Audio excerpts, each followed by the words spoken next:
வெண்ணிலா சொல்றாங்க பிரீத்தி கிட்ட, அந்த பொன்னி சக்திய கல்யாணம் பண்ற அளவுக்கு போயிருக்கா பாருங்க. ஒரு ட்ரிப்பு தாலியை கட்டியே என்னால தாங்கிக்க முடியல, இன்னொரு ட்ரிப் வேற அந்த பொன்னி தாலியை கட்டிட்டு வந்து நிக்கிறா. பிரீத்தி சொல்றாங்க, சக்தி சொல்ற மாதிரி தெரியாம அந்த போட்டோ கிளிக் ஆயிருச்சுங்கிறத நம்ப முடியலையே. எனக்கு என்னமோ சக்தியே அங்க இருக்க ஆளுகளை எடுக்க சொல்லி இன்னிக்கிட்ட இத காமிச்சு காதல் வசனம் பேசுற மாதிரி தெரியுது. வெண்ணிலா சொல்றாங்க, பொன்னியே சும்மா இருந்தாலும் சக்தி மாமா விடமாட்டாரு போலயே.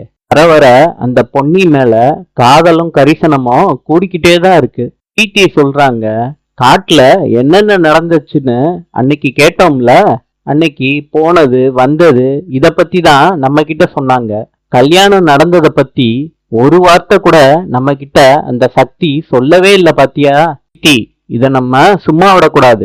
பேசாம சக்தி மாமா போன் எடுத்து அந்த கல்யாண போட்டோவை நம்ம அழிச்சு விட்டாதான் என் மனசே ஆறம். இல்ல, போட்டோவை டெலிட் பண்ணி இப்ப என்ன ஆக போகுது? முதல்ல சக்தி மனசுல இருந்து பொன்னிய விரட்டணும், அப்புறமா இந்த பொன்னிய இந்த வீட்டை விட்டே விரட்டணும். இதுக்கு என்ன பண்ண முடியுமோ அதை பண்ணுவோம். பொன்னி அவங்க ஆபீஸுக்கு போறாங்க, கூட்டி பெருக்குறாங்க. ஆபீஸ் ஸ்டாஃப் எல்லாம் வர்றாங்க, வேலையை பார்க்க ஆரம்பிக்கிறாங்க. அப்ப ஒரு கிளைண்ட் சொல்றாங்க, எனக்கு ஃபேஷியல் பண்ணணும்னு. அதுக்கு ஃபேஷியல் பண்ணி விடுறோம் மேடம்னு சொல்லிட்டு உட்கார வச்சு ஃபேஷியல் பண்றாங்க. அப்ப எப்பயும் போல டீ எடுத்துட்டு வரவரு பொன்னி கிட்ட கொடுக்குறாங்க. பொன்னி அந்த பிளாஸ்க்ல இருந்து டீயை ஊத்தி ஆபீஸ் ஸ்டாஃபுக்கெல்லாம் கொடுக்குறாங்க. ஸ்டாஃப் எல்லாம் பொன்னின்னு சொல்றப்ப அந்த கிளைண்ட் கேட்டுறாங்க. கேட்ட அந்த கிளைண்ட் கன்ஃபார்ம் பண்ணிப்போன்னு கண்ணை திறந்து பாக்குறாங்க. பொன்னி நிக்கிறாங்க. அவங்களுக்கு தெரியாம நம்ம இந்த இடத்த விட்டு கிளம்பணும்னு மனசுக்குள்ள நினைக்கிறாங்க. இந்த வேலை பார்க்குறவங்க கிட்ட என் ஃபேஸ கொஞ்சம் தொடச்சு விடுங்க, நான் கிளம்பணும்னு சொல்றாங்க. அதுக்கு அவங்க சொல்றாங்க, இன்னும் கொஞ்ச நேரம் ஆகும் மேடம், இன்னும் ஃபேஷியல்லாம் பண்ண வேண்டியது இருக்குன்னு சொல்றாங்க. பரவாயில்ல, இந்தாங்க காசு, தொடச்சு விடுங்கன்னு சொல்லிட்டு சொல்றாங்க. அவங்களும் தொடச்சு விட்டுறாங்க. பேலன்ஸ் காசை வாங்காம போயிடுறாங்க. ஆட்டோல ஏறுறப்ப பொன்னி பேலன்ஸ் காசை கொடுக்க வர்றாங்க.